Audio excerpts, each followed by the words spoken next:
Just put some of the cheesy boost over here, and the candy over there, and the guests should be arriving anytime just soon. I hope my assistant will fluff up all the spiderweb to make this place like extra goodish. Is he here? Where is my assistant? Yes, master. What is it? No, where are the jujubes and the jolly ranchers? The guests should be arriving any moment now. I do believe that they're in my pants. No, for God's sakes, man. He's just saying. But perhaps that'll make them taste extra specially Hangy? hangy. Yes, indeed. Oh, they're all coming for this year's Halloween spooktacular. Spooktacular. Ooh, it's the Bride of Frankenstein looking extra specially beautiful this evening. Why, thank you, darling. Do you happen to have any jujubes, by any chance? Yes, they're down Igor's pants, I'm afraid. Oh, not again! Igor. It's the best place to find them. No, they melt. You know they melt. You mustn't, no. It's inappropriate. Oh, it is the door! I think the first of our guests have arrived. Quick, Yes, Igor. Mike, please open the door. Click, squeak! Yeah. Oh, it is the creature from the Black Lagoon.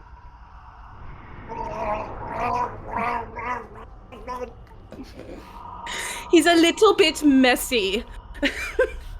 Luckily, I just installed these new shag carpets for today. Shag carpet. And we're back for the 3RPG Halloween Spectacular. Oh God! I just stepped in something wet and disgusting. Like, what is this place? We're recording this special off location than usual. We're not in the comfort of our own homes. We've all made it here to Castle Creepy Stein, right next to Dr. Spanky's Tickle Shack. Dr. Spanky. Wait, why is it saying Uncle Motel Scrabby. 6? It's his brother-in-law. Oh, okay. Oh God, he's got a big family. He does have a big family. Oh, hold on, it's the door again. Squeak! Oh, it's Dr. Spanky. Oh no, who invited Dr. Hi there, Spanky? I'm Dr. Spanky. Hi, Spanky.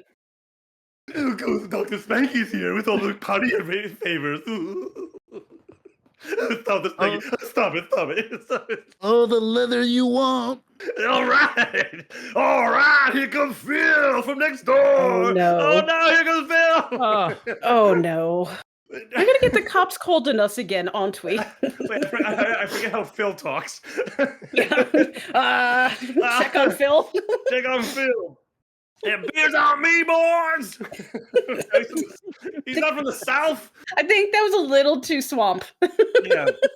Oh my God, we're already off the rails already. I think I've spilled wine on myself trying to do that Fishman impersonation. Well, here we are. What a wild intro. Hi guys, happy Halloween. Happy Halloween. Happy Halloween. So have you guys ever had any really great Halloween costumes that are like standout memorable ones that you've either seen or that you created / wore out to a party or trick-or-treating as a kid or something? And I'm not talking about those old, we're all of a generation that you probably remember, like, I'm gonna be Superman, and then you just get like some sort of like vinyl sheet to wear, and it's just got like the body of Superman on it, and it's not even on the back, and then the mask with the little rubber band that broke. Such hard plastic, you could serve stuff on it. Like it could literally be your party dish afterwards. That was horrible. That was the worst. And the rubber band would break after about 2 minutes, and then your mom would make you wear your down jacket because it got too cold out. And so like you'd have to say you're Superman, but look at my legs. Like you're just, like you're just holding the mask. You're just wearing, like you're just a kid, like wearing the pajama bottoms out. Cold climate Superman. It's like it happens. There's been snow for Halloween. That kind of ruins all the costumes when they're all wearing their thick like jackets. I could do with snow, but we used to get rain. I remember like one Halloween in particular, we had like a nor'easter come through, and it was just torrential the whole day. So I like wandered around into the neighborhood. I'm like, I don't care. I'm drenched, right? And every house I went to, they just emptied their bowl right into my Oh my man. my pillowcase. And I just turned right around and came home with like more candy than I've ever gotten on Halloween. You went to the one house that sold nothing but like Tootsie Rolls and Charleston shoes. It's like, oh man. No, you come on, you remember year to year, right? Like you know the houses to avoid. That's right. No, but costumes. What are some of your best costumes then? Let's see. I remember one time in Japan, I went to a party using like my friend. He was a doctor, and I used his real doctor's coat and a stethoscope, is a real stethoscope. I was a little worried the entire time about like ruining it because like it was a pretty crazy party. So imagine, I give it back to him and it's like covered in like either blood or fake blood or stains of beer and vodka. Oh, well, good thing you didn't go to the party that I was at, which was back when, Japanese authorities weren't so cracking down on Halloween, which they are now because of the whole Korean tragedy thing. Oh, yeah. But a friend of mine's wife showed up as a doctor, and we were all the rest of us we were all monsters and stuff like that, demons and zombies and stuff like that. We proceeded to, like, in inverted commas, kind of kill her as she arrived with all of the fake blood that we had, and her white coat was just destroyed. And she was just like bloody doctor by the end of it. But it wasn't a real doctor's coat, though, right? No. Okay. I don't know. It was fun. Okay, but if there's something you can get the stains out of, it's going to be those jackets, right? That's like what they're meant No, that's for. true. I That is suppose. true. I think some of my favorites as a kid were I was the Joker one year, which I loved. Which Joker? I was sort of like the Romero Joker. The really bright green hair kind of thing. I mean, I was probably like 11 years old or something like that, but it looked really Pictures in the description. Pictures in, oh no. And then as an adult, me and my wife went as the Professional and Matilda from Leon, the Professional. And that was really good. That was a really good, because she's quite short, and I kind of grew out my beard to make a goatee out of it and wore a beanie cap and stuff like that. She had to carry around a plant all day. I was drinking milky cocktails, Yeah, it was kind of fun. How about you, Sandra? You know what? The one that stands out was I wasn't even a kid anymore, but I was working this job I hated, and I was going to quit it in like 2 months. I just had to get through 2 more months. And they decided to have a Halloween costume contest, right? And I'm like, well, they're giving money away and cool. But I had to throw something together like that day, right? And I'm like, you know what? Screw this job. I took my, like, I have this like chainmail that I made for like a Ren Fair costume kind of thing. I'm like, you know what? I'm going to put that over. For some reason, my parents had a whip, and I swear to God, they had this. Somebody gave it to them as a gag gift. I knew where it was, so I took the whip. I found like the highest heel boots that I owned at the time, and I went in as a dominatrix, and I totally won. Get out! Yeah, chainmail dominatrix. And then I quit that job 2 months later, exactly on as scheduled. But nice. Yeah, that was not what you do. Do not ever take my advice unless you're literally about to quit the job, because that was hilarious. Wow. I remember going to some massive Halloween party in Philadelphia, and I don't even know what the event was. It was something. A buddy of mine helped get me tickets into this place. It was in the convention center. It was packed. Like Alan Thicke was there. From Growing Pains. I can't even imagine how he sounds anymore, but we like grew up on that. God. I don't think that's a comedy bang bang thing. And there was this girl, this woman. Her basically just 3 stickers, glittery stars in appropriate. And the rest of it was she was just butt naked. What? Yeah, and she just wore these little star stickers. She's like, I'm a star girl. And she just walked around. It was just like, oh my God. Wow. Yeah. Doesn't she need more than 3 though? I mean, you should technically have 4. 4. Well, I mean, no, you can't really see someone's butthole unless you're like really looking for it. Oh my god. Wow. Anyway, well, how about maybe worst Halloween costumes you've ever seen or had to wear? I've been pretty lucky, I think. Oh, I have like a host of them. I don't know, like my mom, I think she reveled in creating these like elaborate homemade costumes, but it was always the most embarrassing goddamn thing. So I'm like that 80s kid that would show up in the giant weird getup, like, what the hell are you? I'm Pac-Man made of foam, right? Oh, Dead serious. But that's not the worst one. That's not the worst one. Your parents giving out like vegetables at Halloween. Oh, fuck this house, you know? I know, right? vegetables and toothbrushes. Yeah, Okay, yeah, so toothbrushes. you got to go like way back. Be an 80s kid when like the Cabbage Patch Kid thing was all the rave. Well, they had something called a Kusa, which was like an animal version of Cabbage Patch Kids. And my mom made this like weird headdress thing to look like a Kusa. And oh my god, the pictures of that are so embarrassing. Wait, No, is it will not be in the Kuso comments. In the description, Kusa? by the way. It was a Kusa, I think. I'm Okay, almost certain it's Kusa. Because if it was Kuso, that'd be even better because that's sort of like shit in Yeah. Japanese. You know, so it's sort of apropos. And I have to say, like, kudos to her for like flexing her sewing skills. Yeah, that's awesome. But at the same time, like, oh my god, I was kind of jealous of the people wearing the thick plastic outfits. Yeah. Oh, So right now, I could tell that Chris is hold looking on. for Kusa. Hold on, someone's at the door. Oh, hey, it's old Sandy from the 1980s with her Kusa costume on. Well, come on in. Help me. Slam! I'm chronically uncool. Help me. you didn't even give her candy. You're not invited. Yeah, no. It's like, what is this horror on my doorstep? Boom. She was suffering, and we didn't even give her candy. Oh yeah, okay. Hey, Swamp Thing, go give her some candy. All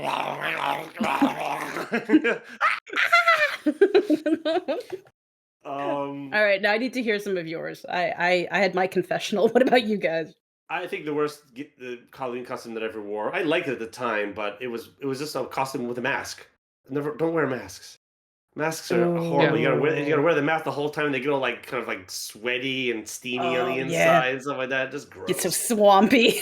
Yeah. What's worse than a mask is the actual ghost with like the bedsheet ghost. With the Those eyes terrible cut out. Yeah. eyes cut out because you can't see it. Like masks that are made so that you can see through them, those holes don't do any favors for anyone. I was tripping everywhere. It was just like Oh my god, this is obscure weave. It's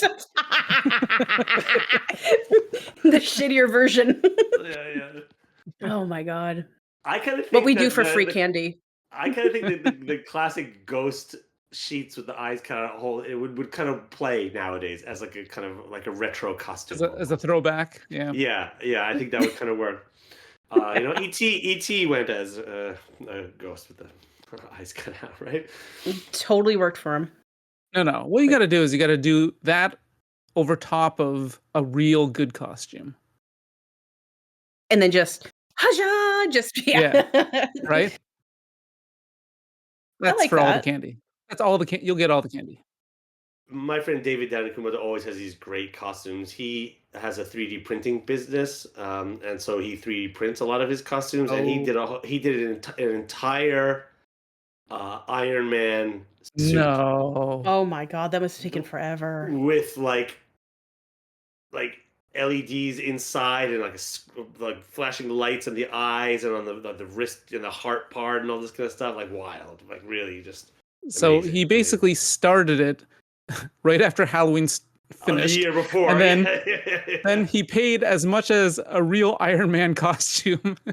Probably. I mean, he's got like multiple 3D printers and stuff like that. Oh. Insane.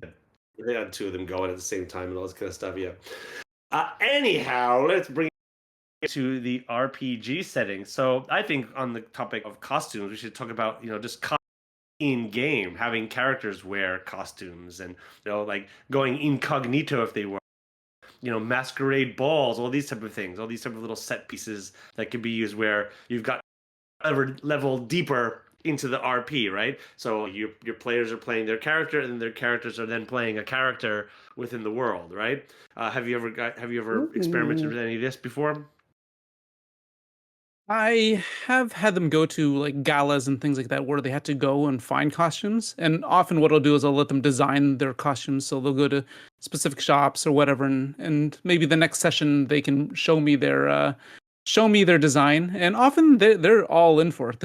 That's the type of players that I have, is that they will either draw it or they will have an amazing description for what they bought around town. So yeah, I've had them do things like that. Specifically, like a Halloween type thing. No, I've never done that before. I see. Yourself? Well, in my world, there is an entire civilization of people that only wear masks all the time, and in order to see them without their masks off is sort of like the height of intimacy type of thing. They worship kind of like a faceless god kind of thing, and so their sort of actual face is like the face of God, as it were, but they wouldn't want to show that to anyone. Kind of so they're like all Mandalorians, pretty much. They're all Mandalorians, I suppose. Yeah. But I think that there's some fun things that you could do with this, in the fact of like when we're the whole concept of mask wearing. We do it all the time. We do it now when we're recording a podcast. We're performing here to some degree, so we're kind of wearing a mask. When we go to work, we're a different person. When we out with certain groups of friends, as opposed to another certain group of friends, we kind of put on these different masks and whatnot. And so I think if you're doing it literally within a game setting, something fun to do could be to have all the players sort of playing as somebody else on the table, like their costume is another player, and really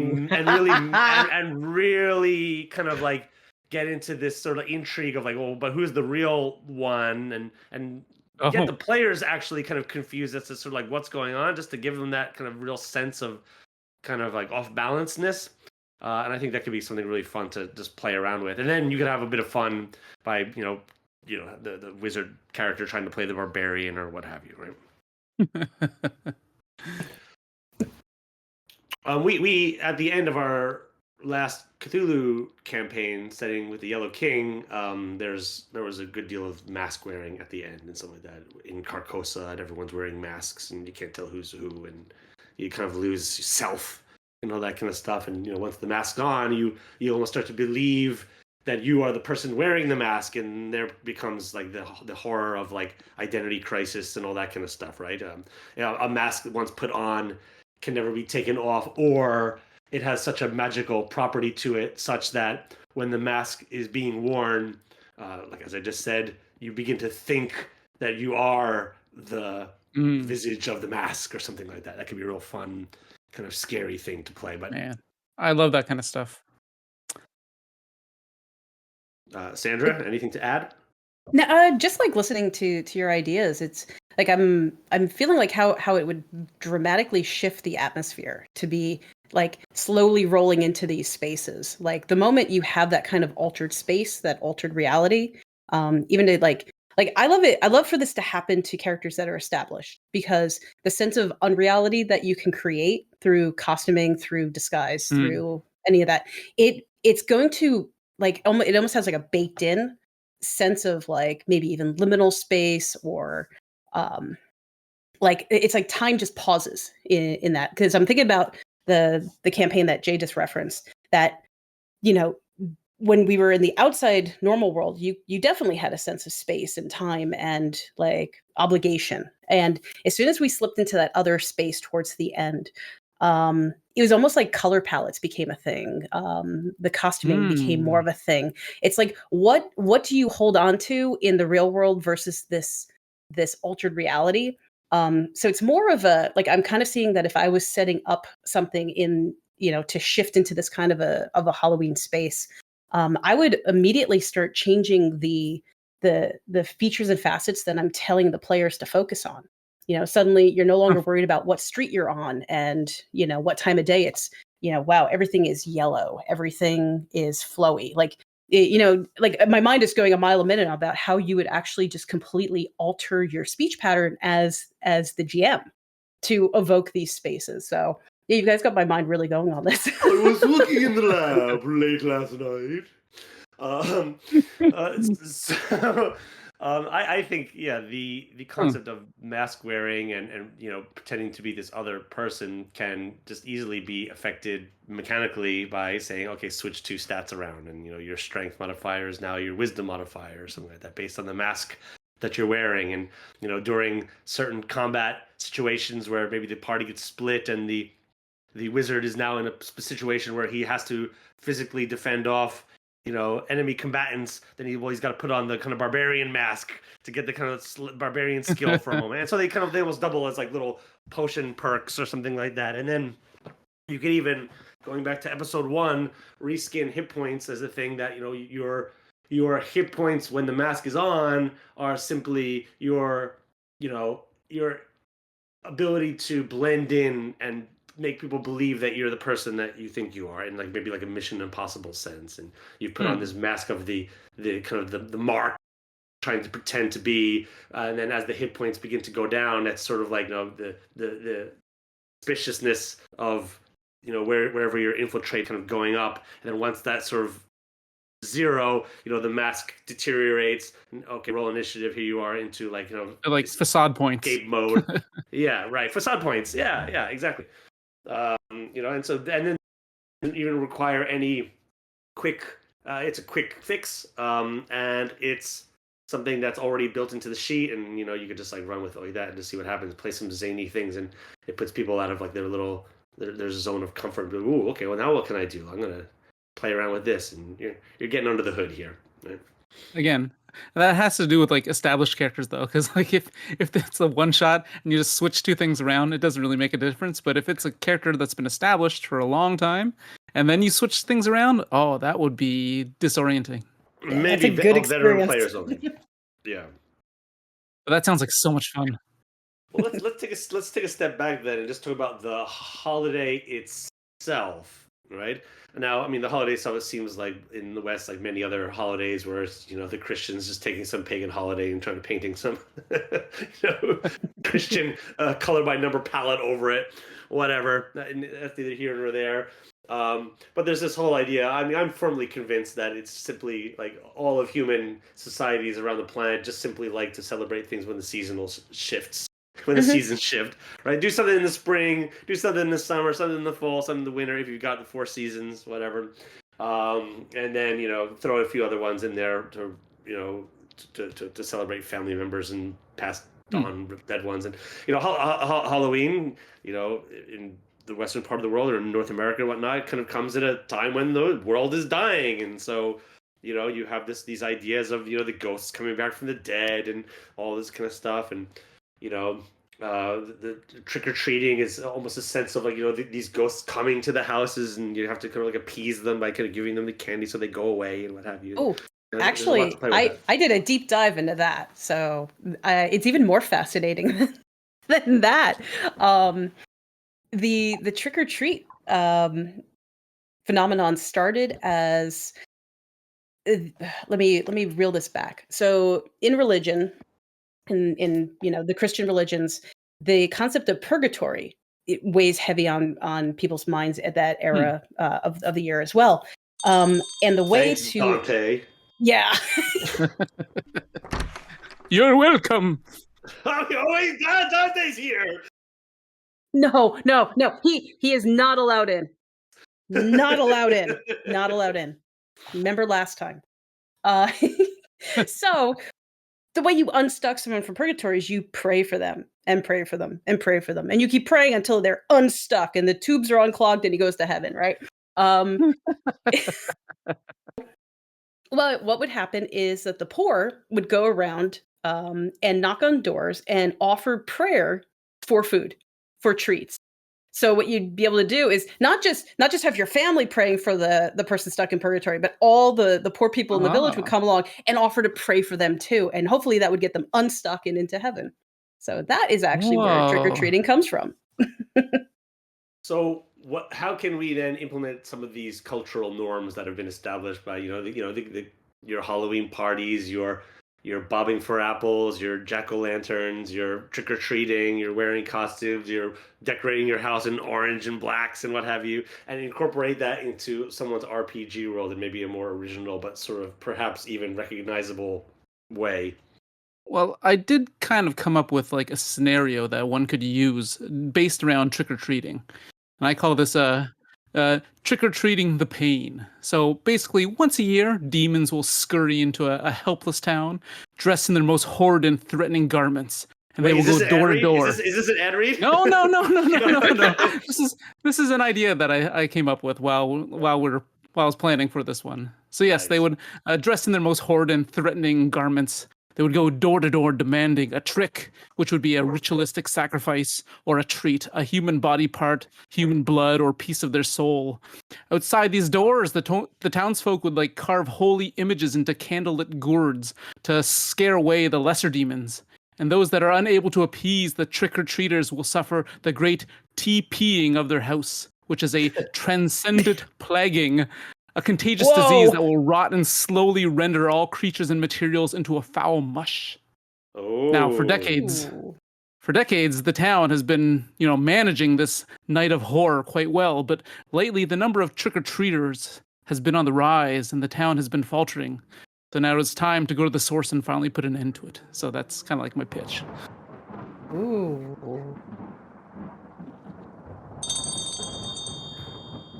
Someone to the door again. Creak! It's Count Chocula! The cereal? I want to give you cavities. Oh, come on in, buddy. This one you're kidding. Yeah. Totally a balanced breakfast in the 80s. Oh, he's brought a whole series. Like he's got a giant Cadillac in the front yard with a bunch of other counts coming in. Here comes the count. 1, 2, 3. 3 RPG. Oh my god. Oh boy.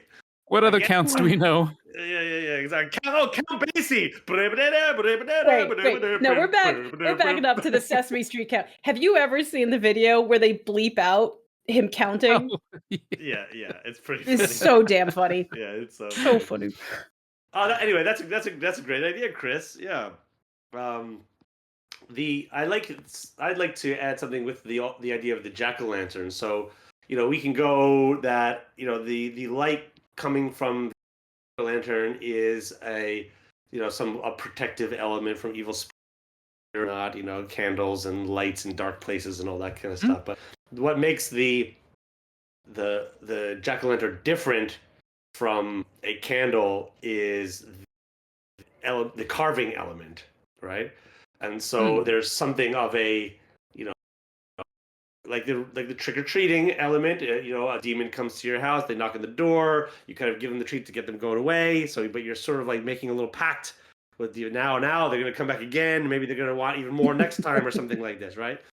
This carving element can become something like, depending on the beast it comes in, like, in order to save oneself, one must literally like carve themselves, or like you can get real body horror into this, like remove digits or something like this, and these become the offerings and whatnot, or using some sort of cavity that has to be hollowed out and then kind of a light placed in it that's not a pumpkin, and fill your boots with whatever your imagination skulls work. with. Skulls, exactly, a skull or something like that, right?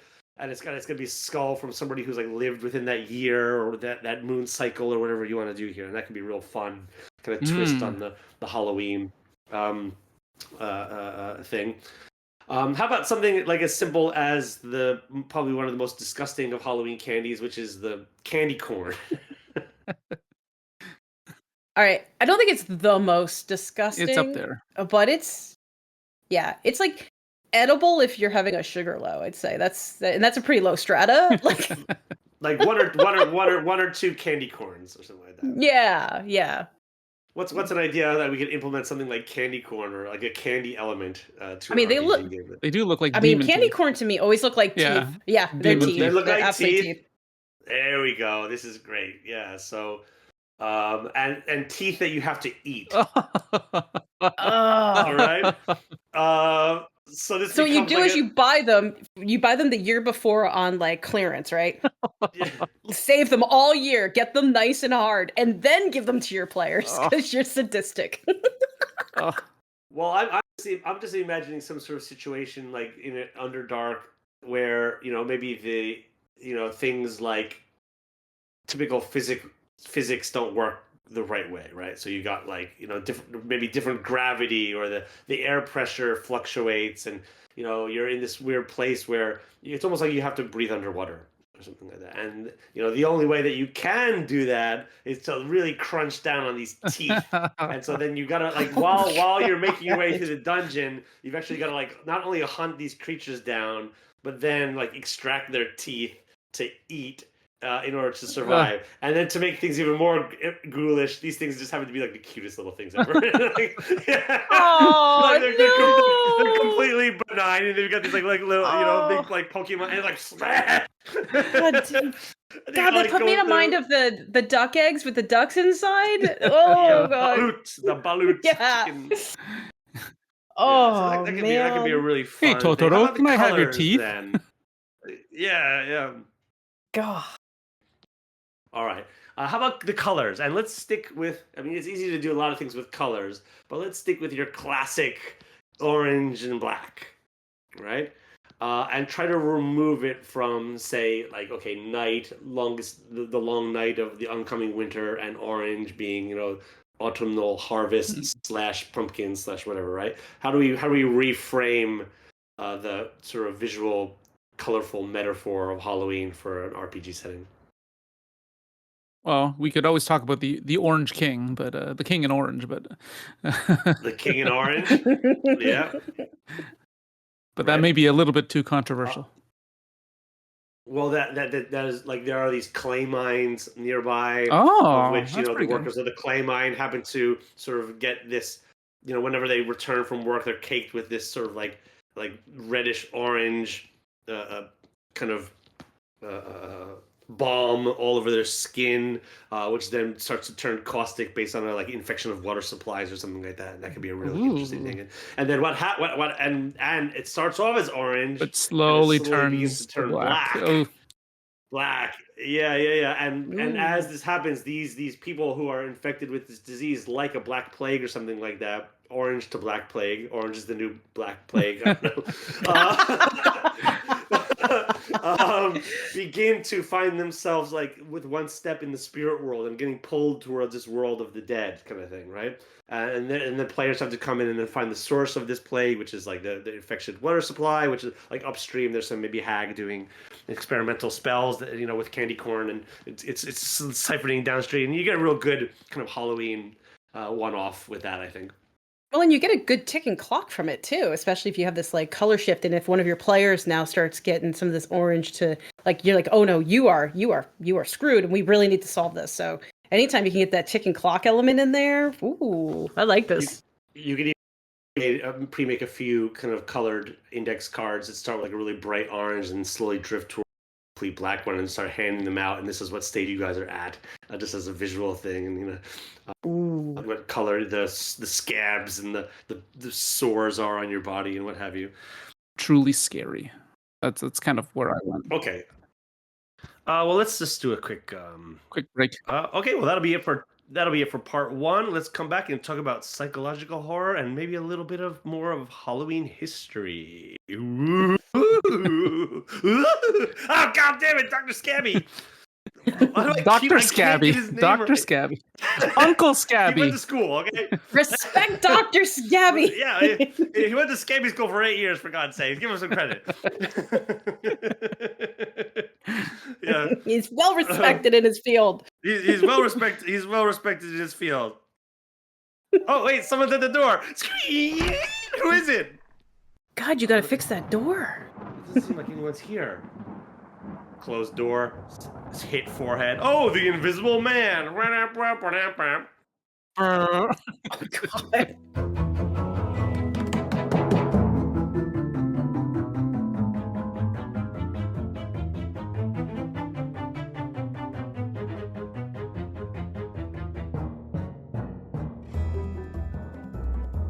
I did want to float some ideas to, put a little bit of fear into your players, if you wish to do so, especially for the Halloween season. And I've kind of narrowed it down to a few main ideas, mostly what I call the loss of identity. That is one of the scariest things, and you can lose identity in many ways. So one would be like agency, like your ability to control anything, like especially in TTRPGs where agency is really the reason why we gather. So losing agency is probably one of the worst things you could do to a player. Be it take away their character sheet while they turn into a werewolf, be it stun them and they can't do anything that round, right? Those are some of the worst things that can happen. I guess the next one would be like community, so your connection to others. Well, let me jump in with agency here for a second. Yeah, please. So I like the idea. Like we kind of touched on that briefly in the first part with masks wearing and all that kind of stuff. I also think that there's something terrifying about sort of being swept up in a system. Like, so imagine the opening sequence or some of the opening sequences of the new remake of All Quiet on the Western Front or something where you are, all gung-ho about, going abroad and doing this sort of traditional rite of passage and going to war. Now you're there and it's the worst thing on earth. And in a way, there's this. I can only imagine what, like, maybe to make it a slightly more modern example, like the 18-year-olds on a boat going across the English Channel to invade Normandy or something like that. Where what's your agency there? You're going to be the first wave. You're going across. You don't know what you're going to expect, and you're just in the system. You're just pushing forward. You can't even. And I think there's something, in a way noble, but also absolutely terrifying about that, where you just can't, even if you're in a dead end job, you could just say, fuck it, I'm out, and drop your mic and leave. Yep. You're cool, fuck you, But like, there's certain situations. Here's my whip. Here's my chainmail.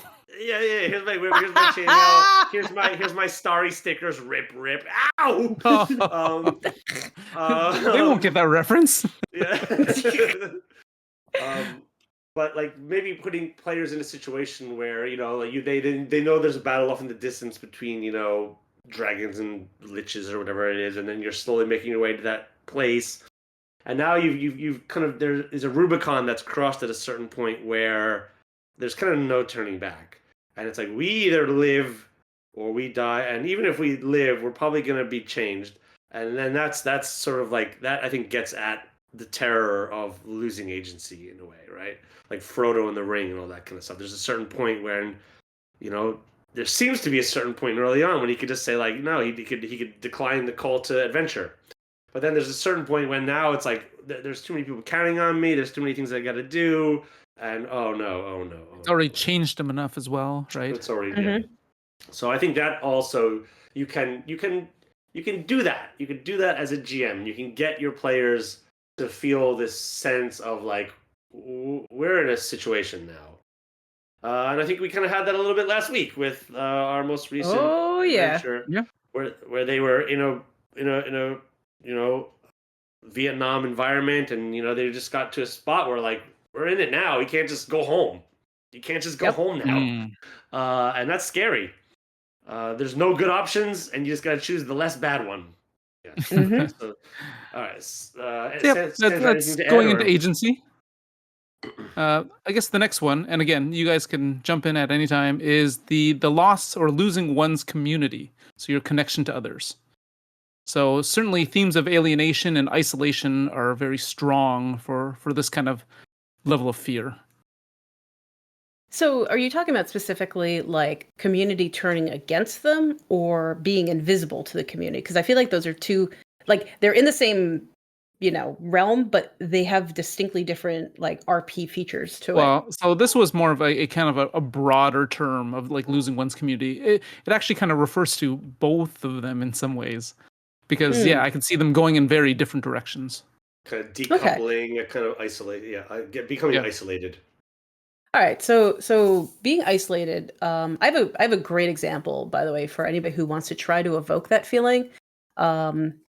I don't know why this happens, but especially on Discord, people forget that they've gone to like push to talk or voice activated, right? Okay. And like this happens in gaming all the time. You'll be talking for an hour and you're like, why doesn't anybody answer me? Why is everyone ignoring me? These are my friends. I've known them for years. Why won't anybody talk to me? And then you realize you were on push to talk and whatnot. So that to me, whenever I have to evoke that feeling, either in RP or in storytelling, that's the feeling. Because it's like you cannot, you almost feel like you're going insane, like you're invisible, nobody's seeing you, nobody's interacting with you, you are like a pariah suddenly. You're like, but these are people I trust. And that's the closest I feel like you can get to that level of like gaslighting and sanity without actually like fully experiencing it. Yeah, what you say reminds me of the Christmas special of Black Mirror, White Christmas. I don't know if either of you have seen this. No, I've not seen this. No. There's basically a way in which people can be kind of like blocked to society. Okay. God! And so John Hamm is in it, and he kind of like he basically blocks them. And when they walk on the street, you can't see anyone's faces. All their faces are blurred out, and when they talk, all you hear is you can't hear anything, and it's just like you've been blocked out of like society, and it's terrifying. Psychological horror. I mean, that sounds like spirit, right? Like you are suddenly a spirit, and no one can see you, hear you, do whatever. They talk about you, like that's ooh. That gives me the creepies. Yeah, I'm also reminded of a film with Mads Mikkelsen in it called The Hunt, which is not for the weak at heart. It's not a grotesque movie in the sense that it's sort of violent or gory or anything like that. But it's about a teacher who's a good teacher who, like a child kind of falls in love with him, basically. And this is like a 5-year-old or something like that, and we're just playing and he's so fun and all this kind of stuff. And something happens and it's a little bit weird, and then because of society something happened to you, and then she makes a simple lie in order to that spirals out of control, and it basically ruins his whole life. And he becomes like this pariah for the whole city, and it's so sad. And it's it's a great suspense movie, and it's so well acted. But then I've been watching the city come to terms with like how they were wrong and like mob justice and all this kind of stuff. And they don't really. Long story short, but like having crossed a line, and like you blaming a friend for being like a pedophile or something like that. How do you walk back from that? You know what I mean? Can you even like so? It's a great film. It talks about some really heady stuff, but it's got a kind of heavy like isolation, fear of isolation kind of thing going on here, or mob justice and all that kind of stuff. People might want to explore that. Scary stuff. All right. Scary stuff indeed. Yeah. Next one is losing one's mental acuity. So your ability to remember or rationalize. It's just like madness. That's one of the most horrific things that could possibly happen to anyone. Dementia, Alzheimer's. That kind of exactly, stuff. Right? So, yeah. I don't know if we need to go too far into that, but that is I would throw gaslighting in there. And I think that's like if you were trying to evoke that, that's what you would do to your players. You'd say, the sky is blue, and then 20 minutes later it'd be like, no, it's not blue. I never said it was blue. And that is horrible. Like that is you doing your Shutter Islands, your Jacob's Ladder kind of thing, and that things were not as you seemed, or as they start, they begin to change. But that change is actually bringing you not to a new world, but to the actual world, because you were starting in a world that was different or that you thought was real. That can be really terrifying. I tried to write a short story once about a figure who was developing kind of memory loss, and it was done under the guise of a kind of a Groundhog Day scenario. that Okay. every time the day restarted, the person forgot stuff, but the reader wouldn't. So the reader would know what should be happening, but as the person forgot what was going on, you can intuit what was happening, but the protagonist, who in first person narrative was explaining the situation, couldn't anymore. And then every day that it repeated, the narrative just started to like descend into just gibberish. Oh, that's scary. That is freaky. Yeah, how would one might be able to play with that? I mean, obviously you've got like an intelligence stat, and that could be kind of like slowly reduced, so that with die rolls you're no longer making any sense.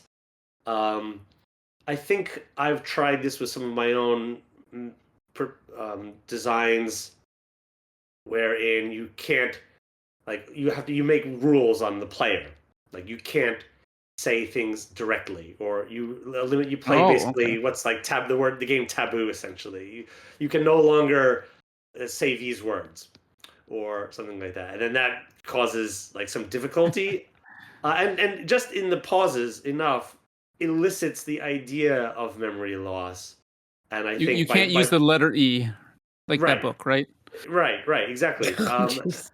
And so therefore the player has to try to like think abstractly, and by doing so, they like while they're using all of their mental facilities to try to get that happening, their character comes across as not having the right words. And then like the NPCs start to question, like, why is it taking you so long to answer this? That's right. Like, that's right. Oh right. my So God. that just That is not the gaming night to drink.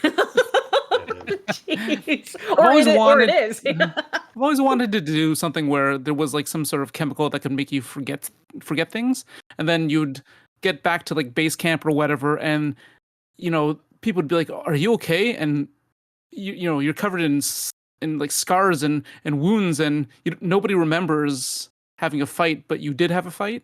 And then the more you like Memento play, or something like that. Yeah, and the more you play, you start to unlock what happened during that fight, and then unlock different events.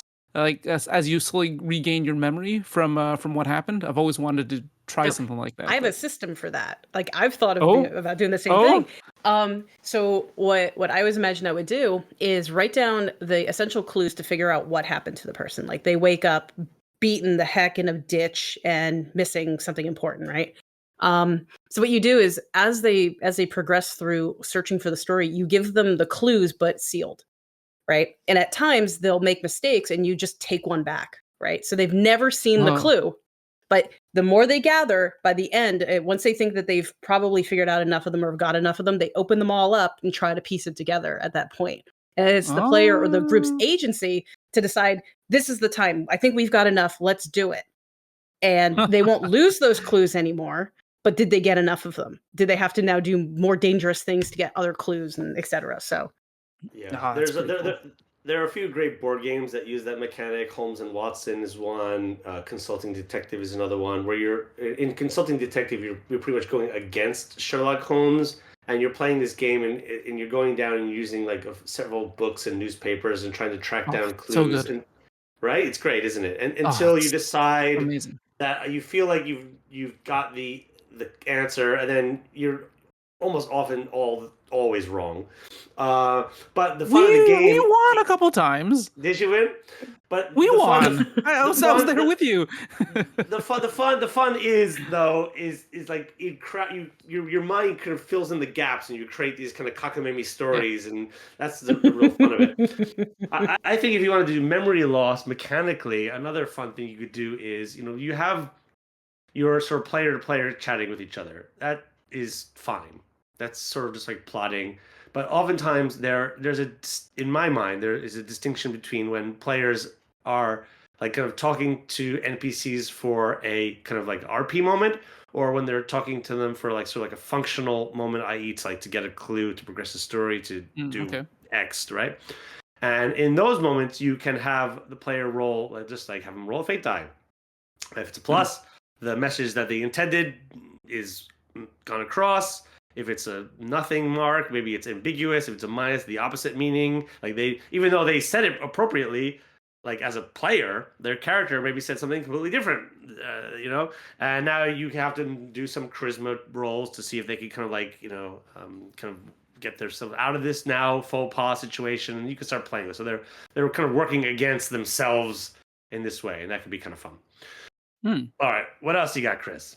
All right. The next one would be losing one's existence. So it's pretty much like death, right? Like if they lose their life or their physical manifestation, or if they lose health, which can lead to death. So it's pretty much, that's another one of the big scary psychological horrors is, the idea of nothing being after you die.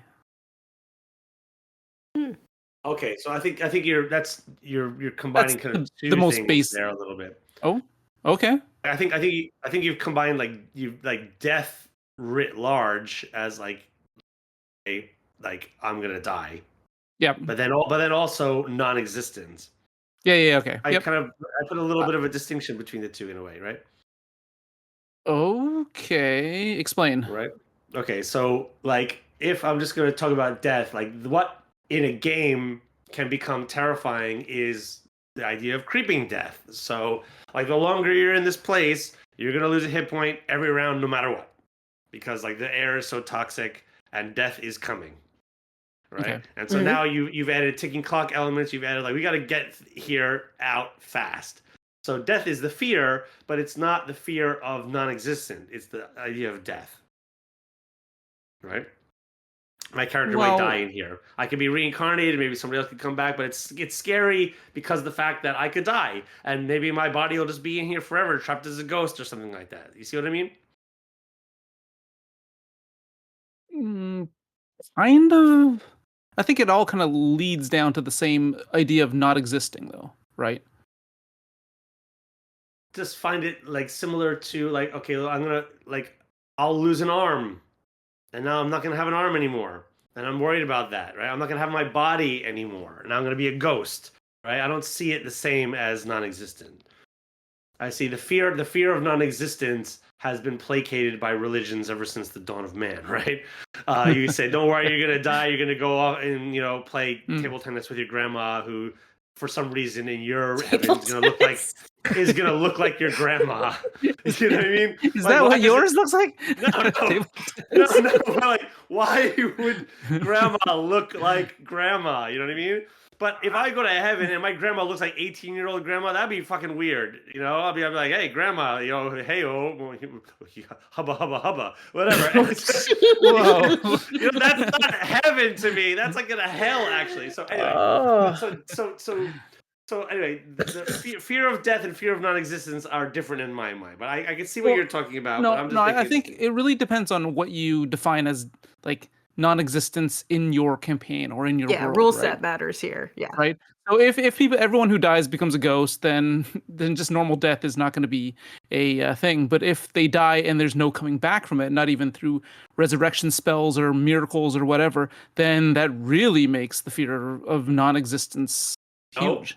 No, that makes the fear of death non-existence. The fear of non-existence happens in the sense of, let's say you've got a fantasy world that you're all playing kind of like sentient AI, and you're all part of like a giant computer system that when you die, anything you've ever done in the world is deleted from existence. Right? So not only are you dead, but nobody even remembers that you existed ever. Right? That's different.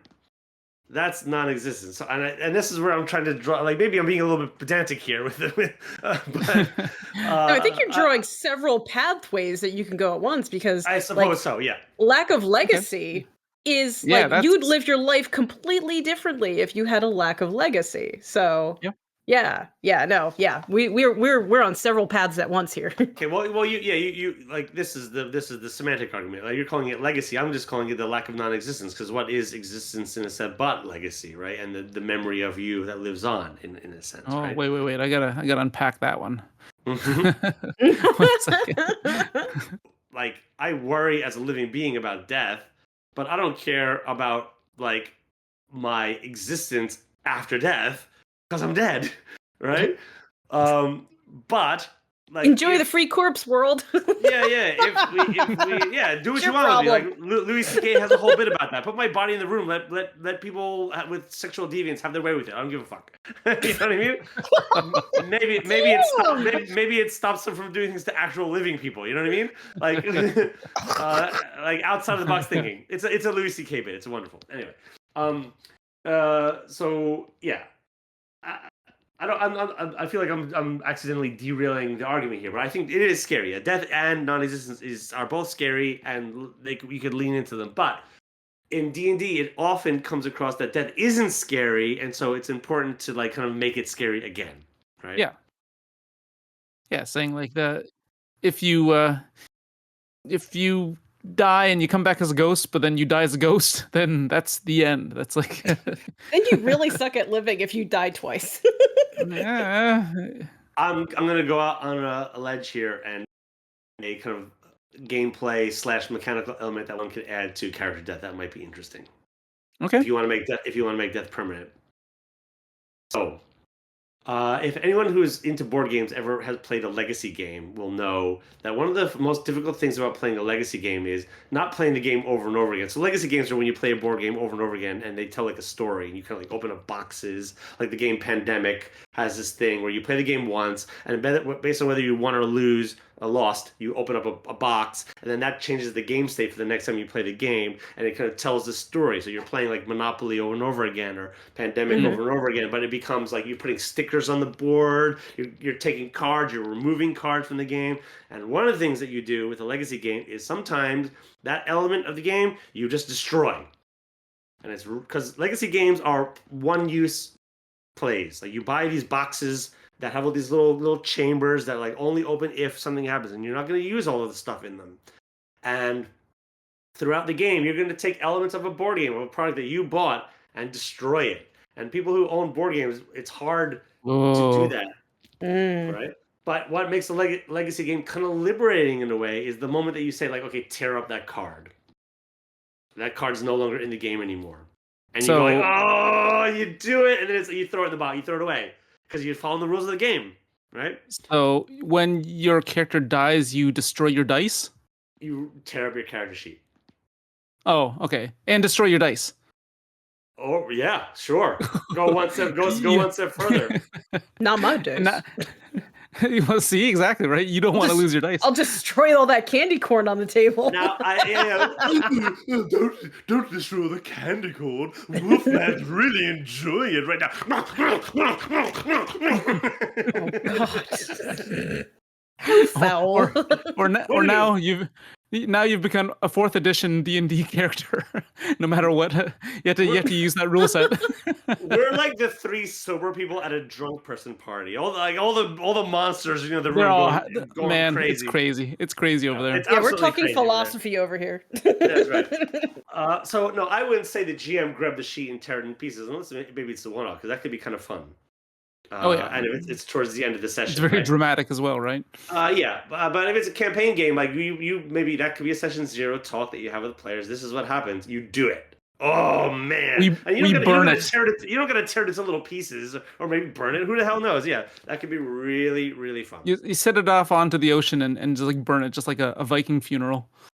I mean, there are several RPGs out there, 10 Candles being one of them, which is kind of an iconic game at this point, in which you light up all these 10 candles and you set up your scenario. And then one of the brilliant master strokes of this game is all the players go into a separate room, and then you record the final message of your character into your phone. You say like this is like as if you're like kind of like in a bunker, you're going to die, and then you just record your message, right? And that's the end. Now you play the game, and as you play the game, you begin blowing out these candles, and so the room physically gets darker and darker and darker, and then when you finally blow out the last, awesome. and it's inevitable that everyone just dies in the end. You blow out the final candle, end of the game, and then everybody one by one just plays their final message again, and it's the best thing. It is kind of the quintessential Halloween game. It really is. It really is a Halloween game, right? Yeah, we played it together, didn't we, Chris? Yep. Yeah, it's awesome, and it was great. It's mind blowing. It's like wow, right? Sadly, I think it has the shelf life of playing the game once, Mm. because the second time you play, you kind of like that's ruined now. You know what's gonna happen, and so you Yeah. almost like subconsciously like record into your message something that like might be interesting. You don't want to do that. Nah, but it's hard to get that out of your head. But anyway, yeah. I mean, it is a good gateway drug to get your friends into like RPG because you're going to be left with a really cool experience, at least that first time, and Yep. might be seeking more. Right. So death and isolation. I Death and believe that was the end of your list there, was it? I have one more, and it's just Ooh, one more. it's somewhat connected to some of the others. They're all kind of connected in ways, but it's just the losing one's humanity, Toenails. losing one's toenails. No, losing Ooh, one's that gives me the humanity. squirms. Okay. Right. Right. So the ability to empathize with others, or the ability to kind of like it's in some ways community related connection, but I kind of a bit of a distinction. The first thing that came to mind is The Fly, the Yep. movie. Yeah. Mm. So like just slowly transforming into something that's no longer human. You're still alive. You may lose community in a sense, but you're gaining another community at the expense of your humanity, perhaps. Oh, the fly community these days, these slammers are delicious. Like often like in movies they're like losing what makes humans human, like kind of like children's soldiers. That's pretty Yeah. bad, right? That when Idris Elba you know movie is pretty brutal too. Yeah, like it's Beasts of the Southern Wild or something like that. It's oh, it's no, about I don't know that one. it's about children's soldiers and stuff like that. Yeah. So yeah, the idea like zombie movies often they devolve into everyone like just murdering each other, or a lot of the death as entertainment movies, like your battle royale kind of things, or Yeah. that lottery movie Purge or kind of whatever. stuff. Yeah. Purge, right, where just like everyone is doing it, and that's what the world's become. Dystopian futures. Quick So. correction: Beast of No Nation. Yeah, I'm talking about Beast of the Southern Wild is actually a much more positive film, but they both had Beast in the title. I got them confused. Yeah. So how can we then mechanically or in a role play situation with regard to, and because right now we're kind of going down the rabbit hole of creepy, scary, which is an element of Halloween, right? So Yep. we're going on the fear horror route, but how do we add kind of and this is body horror, I Goblin suppose. babies. It's goblin babies, Yeah. right? You kill the goblin What? babies, right? Where the fuck did goblin babies come from? God. Goblin Troll 3 or whatever, right? Oh, Troll 2. One of the greatest movies. Troll 2 is a Troll 2. Milbog. Milbog yeah. is goblin spelled backwards. Milbog is goblin spelled backwards. God, no. Amazing. Yeah, We're talking about Milbog. horror, not horrible. Yeah. But yeah. I like this idea. I think maybe biopunk, which is an underrated genre, is maybe a good venue for this, which is like your cyberpunk, your steampunk, stuff like that, but it's a mixture of sort of like metal and bone and fleshy kind of stuff, where like your humanity and cybernetics and mechanical stuff all kind of like blends together, and that could be really a fun kind of like a David Lynchian kind of session / campaign.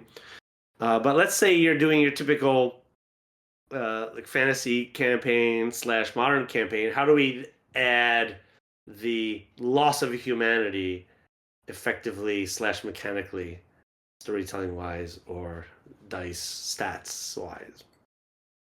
Oh, story wise, definitely goblin babies, but Enough with the goblin babies. have them make a decision that will affect them, where they have to choose whether or not they will kill the son of a terrible person, right? That could end up like of a prince, of a terrible prince. Would they do it just No. tell the table they have to pick one of them to die.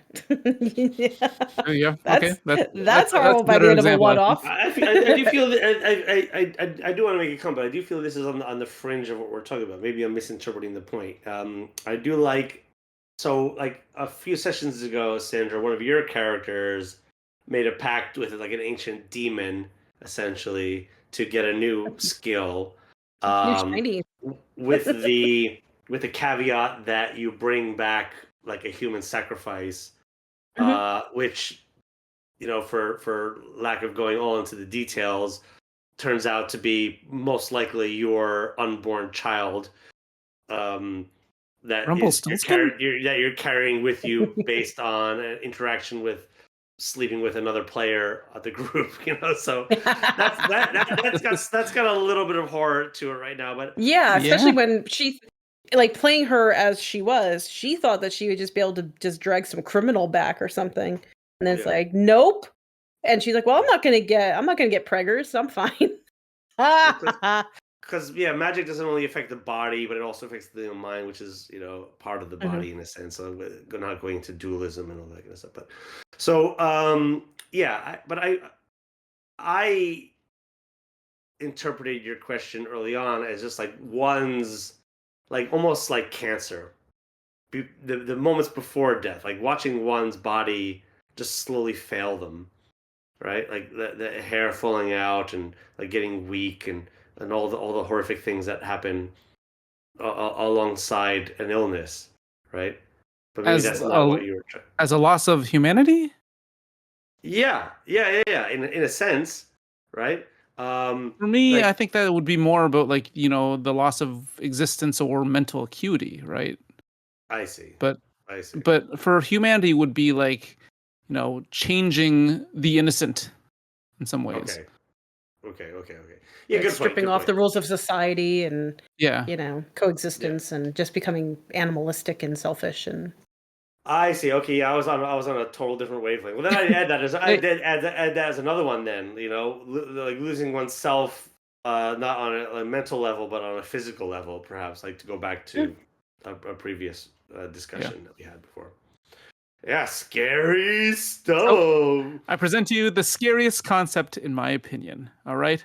And it's a movie that's been around for a long time, but it hits almost every one of these things. And it is the body snatchers. Because in the body snatchers, you're losing parts of your community to like an alien force, something that you don't really understand. And being unable to trust those closest to you, with the possibility of losing oneself, and potentially betraying your loved ones. For me, that hits almost all of the psychological horrors of that we were talking about earlier. So, yep, use that. I've kind of used that already in my campaign with like mimics, but yeah. So I'd move out into the woods. Forget it. So when I was in my undergraduate, I took a kind of sci-fi film course, and this is where everyone turns off. But we did a whole few weeks on the multiple body snatchers movies, and it's fascinating to kind of watch like the old movie from 56, 78, and 93. And we didn't watch the 2007 one, or which is called like The Invasion, apparently, which is similar to it. But I saw it. Anyway, I had already graduated by that point. But we did watch those first three, and how the concept of the body snatchers also reflects some of the kind of underlying like ethical moral panic of the era, right? So like the 56 one has got like a real kind of Red Scare element to it. Interesting. Whereas like the 70s one has more of a feeling of kind of like, this Donald Sutherland one, who is incredible in it, but more of like you just become part of this Borg like thing. But it's interesting. There are different twists and turns of that. I kind of forget all the details that the teacher brought up, but it's like the body snatchers idea can kind of be layered onto another idea of, panic of something, foreigners or, Yeah. communists or whatever you want to, whatever other you want to make there. I do want to caution anyone who wishes to use that idea of body snatchers as well, because after that, they will never trust another NPC ever again. So Ever just, again. just heads up, all right? Indeed. All right. Well, let's take a quick break and we'll come back and we'll make our own NPCs, maybe even character templates that players might use in a potential Halloween scenario. Oh, enough of you!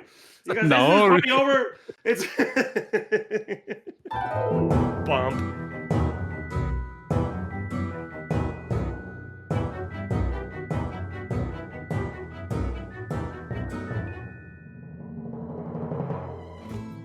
All right, it is 3 past the hour. The Halloweeners are no longer showing up at the door, which is time to get freaky, baby. It's my favorite time. Wolfman comes in, blah, blah, blah, zip, peel. Oh my god! What a Okay, hunk. in audio format, that does not sound quite right. Yeah. All right. We're gonna throw in these sound effects later, right? Yeah, sure. That's a no. Says the editor. That's a hard no. Let's go to the classic, the classic Halloween characters. The people, if you go into a Halloween shop to look for a costume, you're gonna see the Wolfmans, the fish guy, the So Dracula, the Wolfman, Mummy, the monster, Mummy, yeah. Frankenstein monster, right? The ghost, the Invisible Man, skeletons, devils. Yeah, I got them all here. So right. if you need any reference. Obviously, if somebody opens up your monster manual, you're gonna see these. You could turn to the page, or take the tropes and put a little twist. So we can have Halloween, like make a Frankenstein episode, twist it, right? Have a Count Dracula episode, twist it, all right? So let's take some of these famous characters, Silver Bullet, Invisible Man, et cetera, and then make them a little bit more unique to kind of provide our listeners with something of like, ooh, okay, let me try that. Let me try that for my Halloween episode, okay? Well, you're talking about traditional like reimagining, so there's a bit of a renaissance in that for fairy tales in storytelling, and they've started to go into more of a darker realm. So I'd say you start off right off the bat of where that myth could have even come from. Like, why would a bunch of villagers confronted with a ghastly scenario assume it was a wolf man in the first place? Because like the scariest things are the things that could actually happen. So when you're talking about a wolf man, it's not just like, oh, a wolf came out of the woods and ate my baby that I left by the laundry drying, right? It's they tore a child apart so ghastly that it couldn't have just been a wolf. We've never seen a wolf do this. It had to be something more supernatural, right? So you start with the scenario. What could your scary Halloween monster have actually created in a casual daily scenario that's going to grip your players? So yeah, I like it. So the Wolfman, you got an idea of, like, from our section 2, loss of humanity, right? You've transformed into a monster.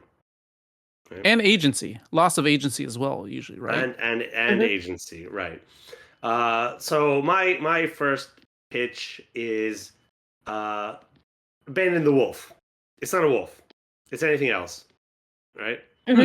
So it's a lizard, it's a gas, it's anything else. But there's an entity that's coming out that it comes from something, and whatever it is, it's caused by. But I think what is sort of like in the kernel of the Wolfman mythos is the idea of the monster within, right? We've got that sort of like we as quote unquote civilized, evolved creatures are still creatures of the earth that want to tear each other apart in a sense, right? We just now have the edifice of society around. So you've got to kind of maintain this idea of, something that's deep from within, like overflowing and becoming chaotic, And so in the Wolfman nature, it's sort of like a carnivore like nature, but that could be kind of like sidestepped a little bit.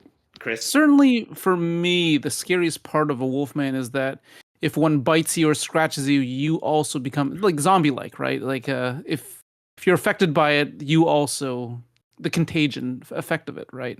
So that's always been the scariest thing for wolfmen, that in my opinion. Well, and you go back to the origin, it's rabies, right? Which is absolutely terrifying. But so you reskin that slightly, right? So yeah, I think this like infection vector where like eventually the whole town can be infected and just be, rabid carnivore keto men going around eating each other for meat. Yeah, like I think you're really onto something there. Like if you come into contact, if you're hunting for it, if you catch sight of it in the woods, like it's not just you're the hunter, you're the hunted, and the repercussions for getting captured isn't just death, it's becoming this horrid creature itself. well, let me take a stab at the agency idea here, and Okay. I'm gonna take a twist. So the idea of the Wolfman being horrific is like, and you started off with saying like it's tearing people apart, it's eating people, it's carnivorous, and I kind of jumped onto that as well. But let's say that whatever this infection is instead doing something that is the opposite of that. So it's making people passive. The It's world's sort of end. it's no. It's almost it's like domesticating them. Right? Oh, geez. And so when you get the Wolfman virus, you become like the good dog. You want to like God. follow. You want to like Start follow running through the whatever- woods free. Ooh. No. You want to just follow. You become the passive. Like you lose agency in a sense that like, now you're just like you want to serve, and you become like the good dog, but in a horrific way, right? And of course, there's like now another bad actor who's probably the evil scientist, what have you, who's created this disease, who's now put this out there to get a kind of a phalanx of city. followers and stuff like that. To get a ruling city in order. Yeah, exactly. But also coming along with that is you actually start to become like these little puppies or whatever. Like you slowly begin growing hair and you become these wolfmen in a way. But you're domesticated wolfmen, and that's also terrifying too. I think. is- I don't know horrifying. if I get regular belly rubs, I might sign up for that. But again, the loss of agency there, where you don't have a choice, is pretty scary. That's fun. Like the raging barbarian has to go and get a belly rub. Yeah, and then we add a silver bullet here. That's Who's a good easy. barbarian? That's You are. easy enough. You just choose some sort of item thing that is the MacGuffin that can kill it. That can offset the idea. Easy. All right. Love it. Vampires. Dracula. Count Dracula. I think this one is also quite easy because the movie, and actually better, the TV show, What We Do in Shadows, has sort of like blown this. Yes. So much fun. Right? How amazing is it? So you've got like the energy vampire. Look at this look at this slideshow that I make, and everyone just goes like, they just like deflate. And then there's like his girlfriend, like the emotional vampire, like just like gaslights him into like they don't love me anymore. He's like, oh god, no, I love you so much. Like he just gets so exhausted. Like so the vampire is an easy one. I mean, I think additionally, it like Bram Stoker's Dracula comes from arguably a fear of kind of Romanian foreigners entering England at the time that the book was written and all that kind of stuff. So you've got that element. There's clear kind of like sexual aggression energy in the book and all that kind of stuff. You got that going with vampires, even though that's been made cool again with Anne Rice, but that sort of like leans into the point, like like the people who will be the most sexually manipulative or all the times the most charming and all that kind of stuff. So you've got all that, but like so you lean into like in an inverse of the Wolfman, a figure who is not like losing a humanity, but becoming like finding something that is part of the human world and like dialing it up to 11 to the point that it can manipulate and control other people, right? I think at the heart of vampires, vampires, to me, is always about taking something from you specifically, whether it's blood, whether it's like in the idea of the energy, innocence, like in terms of like sexual aggression. I think if you just kind of rethink what can be taken from you over and over Magical again, even essence. like in your sleep. Yeah. Especially like while you sleep or you're in a vulnerable position for this to be taken from you without you knowing, but you suffer the consequences over days and days and you don't know what's causing it. There's your like illness, your physical degradation horror coming in. Yeah, I think you could pretty much like map vampires onto anything just being mysteriously taken away from you. A stat block, a benefit, a Benny. Yeah. Things are absorbed and disappeared. Like, but then where's it going? Why is it happening? They go to the creature that it is. Yeah. Memory vampires. Memory vampires. I love memory vampires. Please Exactly. take the idea- cringe things from teenage years, please. What all those George Romero Jokers and Crow costumes that we're gonna see that we're gonna see in the description. It's Caesar Romero, by the way. I know. So I know. close. Why didn't you say that then? You left me hanging. Yeah, it was funnier that way. Hoist me on my own petard here. Fair enough. I walk away humbled, Wolfman tail between my legs. So all right. But like a vampire, we were talking about like one of the fears is the loss of mental acuity, right?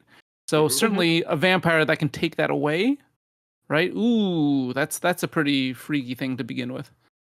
Maybe that's the essential thing. So like, let's say you're playing in Vampire the Masquerade, and I'm not knowledgeable enough on this game system to know that if this vampire even exists. It may do. Listeners, comment below. But the idea of let's say I was a vampire that was created in the 16th century or something like that. Well, now we can create a world in which, as the centuries progress, like my vampire, my biological system is incapable of creating the memories necessary to understand, and the thoughts necessary to understand the modern world as it progresses, right?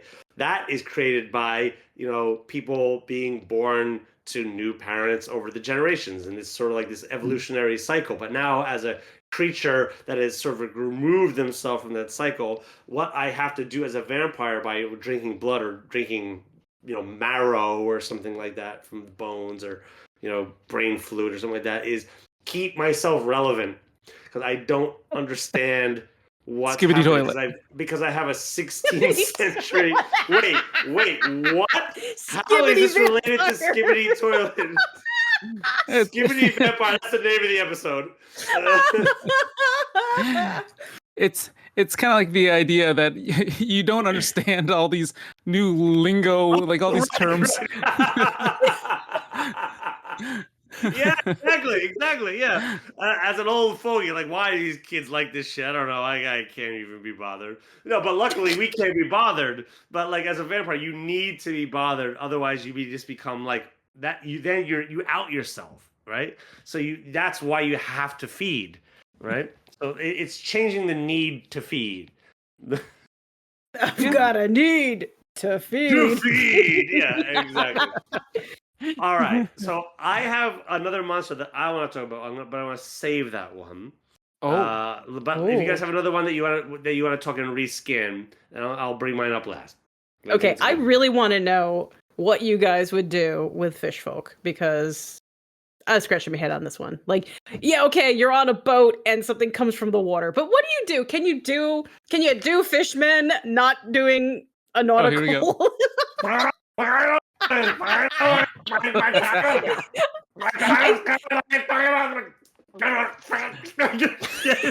Oh, you're It making a sounded huge Arnold mess. Schwarzenegger was choking. I really leaned into that bit. Oh God, I'm a mess right now. Okay. Almost waterboarded yourself. Yeah. Okay, so fixing fish folk. Yeah. Hmm. Wait, are we like spaying and neutering them? Yeah. Like, Yeah, Wow, yeah. that's the first step. Great. Ooh, okay. I have an idea right off the bat. So we can get mammals, right? what do we? And What get them? Even though Oh, we dogs are- understand them. Listen. Like we can get them from the store. Okay, but- no, I'm following you. You see what I mean? But like a fish is so not a human being Yep. that it's Okay. like a cat is not a human being, but a cat does human being like things. And it Right? likes So belly rubs. The fact that they're so alien to us, right? Yes, and so it's Gotcha. the alienness, and so they're coming from an environment they can't even breathe our air and all this stuff. They breathe, and so it's the how do you reskin the fishman? Fish man, fish person, whatever. Reskin and fix the fishman. How do you descale the fisherman? You create a new environment that it's from, and it's not a fish. It's from this environment that's different. They're moon folk. They're dark matter folk. They're whatever. They're dream folk or something like that that have come into this other world. They don't get what we get, and therefore that's what makes them monstrous, and it's unapproachable. You know, they're Okay. crushed by our gravity. They're sort of like their mathematics is different from our mathematics, and so this is how I'm reskinning the fisherman. Totally, it's just it's something that is so non-human that it becomes scary. Right? So it's old Cthulhu. god- It's old Cthulhu. goddess, It's Cthulhu. yeah. Old gods. Yeah, it's I mean, exactly. makes sense why he's got so many tentacles, right? That's right. It's the deep Yeah, one. that's a good They're point. scary. That's a really good idea. Yeah. Well, yeah, I would agree with the change the environment. If you change the environment from where they're hailing from, yeah, of course that's gonna make them strange. But let's stick with what is it about fishmen that are scary? It's the alienness of them, but they also have legs and arms compared to normal fish, right? Right. Yeah, which is like so then it's unexpected of a fish. So you take a thing that we know, make it different. It's a little difficult too because I've watched a lot of One Piece and fishmen are pretty important in One Piece. So yeah. I mean, what happens if you just like you ate some kind of foreign piece of fish and suddenly you become fishman? You like it transforms that's you horrifying. into this creature. There that's you horrifying. go. Fugu, you eat some fugu, and next thing you know, you start Some to- bad you sushi. turn into a puffer fish, like Charlie in the Chocolate Factory. You become like Veruca Salt or whatever. No, that's not her. Who's, Violet Bogard. Violet Beauregard. Thank you very much. Love you some Roald Dahl. So I wanted to end with a very unconventional Halloween character, and that is the Grinch, which is mostly associated with a Christmas character, but in a way, Wait. he lives in a world where he seems to be the only one of his species, the only Grinch. Yeah, it's true. It's He's true. got You've a- never seen another one. He's got all the Who's in Whoville down below, and he's got a human dog, of which none of the Who's seem to have pets. He's a figure he's grown so hateful that he's become like a monster. It's literally Right? like Christmas Karen.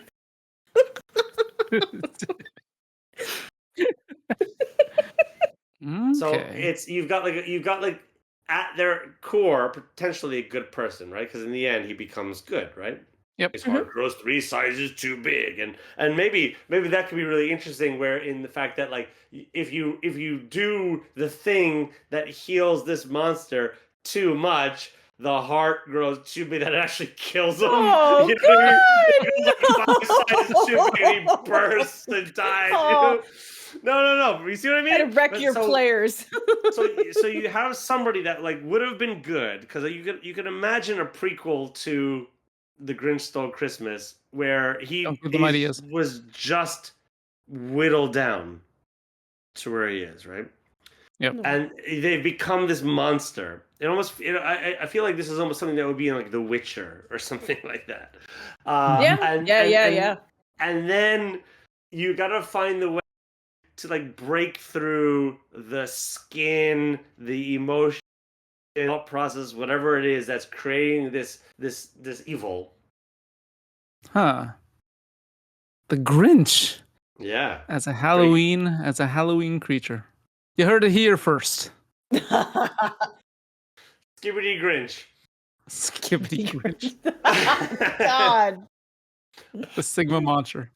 All right, guys. Well, in conclusion, then, why don't we end out with something light, a little bit calm, get out of the darkness here, and get into the world of sweet confectionaries and talk about what are your favorite Halloween sweets? When somebody throws them in your little bag, your inside out pillowcase, whatever it is that you're using, your little jack-o'-lantern pumpkin with a black strap that breaks halfway through and you gotta end up turning into plastic bags. What is your core favorite memory there? candy? Twix. Easy. Oh yeah, Twix are pretty amazing. Easy.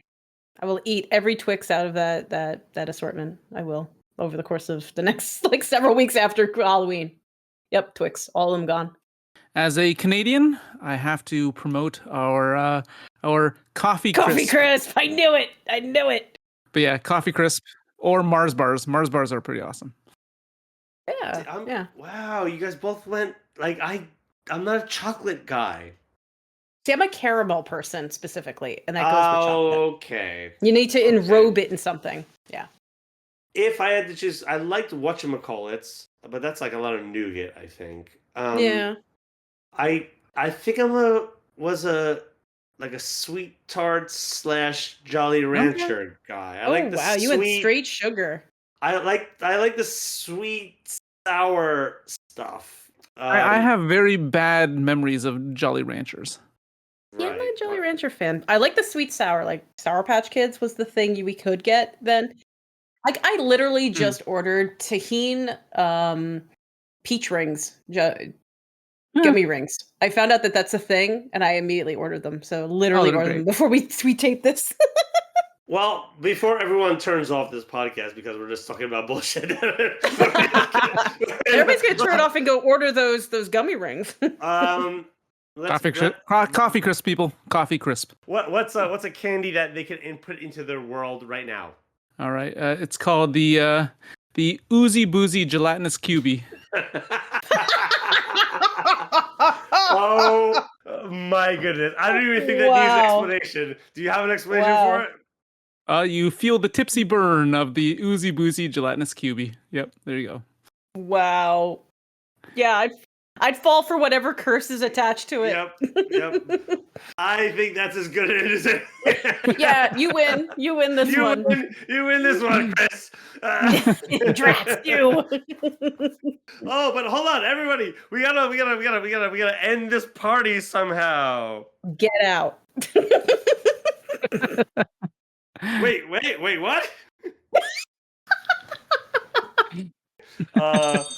What, Grandma? Yeah. Mike, open the door. Hey guys, am I late to the party? Get out. Just get out. I'm leaving. Oh, but we've only just begun. Igor, call the police. Yeah. The mummy's about to begin a wet t-shirt contest. God, it's gonna smell so bad.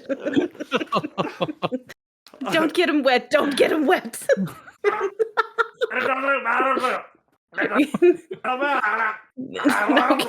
No, Fishman, no. Okay. We're gonna have to cut you off. You were cut off. Everybody here. 1, 2, 3. Oh. Hey, but what about me, Phil? No. Yeah, Turn the Phil, lights out yeah, quick. It's Turn the lights it's out. about time. It's about time you leave. It's about time that you leave. Neds, see you later. What's your favorite candy? Nerds, obviously, duh. Nerds. Okay. They All right. come in two different flavors. Theater guys and the guys that like battle maps. You know, the stuff that you guys like talking about all the time. I know my shit. Oh God, Phil, I never knew you actually. Phil's the only one that listens to to our us. podcast. He's actually paying attention. Yeah, I support you guys on Patreon. Okay. He pays for our Patreon to get Chris's feet Oh pics. shit! All right. Well, in that case, why don't you stick around for a tipple? Are you sure? Are you sure? No. Okay, we're just kidding. Oh my God, guys. Okay, we gotta go home too. This is not even our house. Oh, right. Let's go. Yeah. Quick, grab your stuff. Get an Uber. Hold on. Rookie in the lab. All right, everybody. Well, that's an episode of 3RPG. Have a happy Halloween. Get out there. Happy Halloween. Happy Halloween. Brush your teeth. Bye.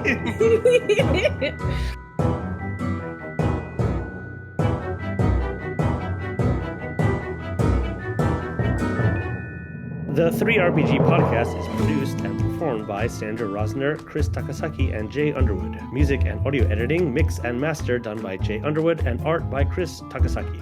If you'd like to be a guest on our show or have any questions, please email us at 3rpgpodcast@gmail.com. That's 3rpgpodcast, ttrpgpodcast@gmail.com, or visit our Patreon if you wish to help to support us, or visit our website at www.3rpg.com. Thanks for listening.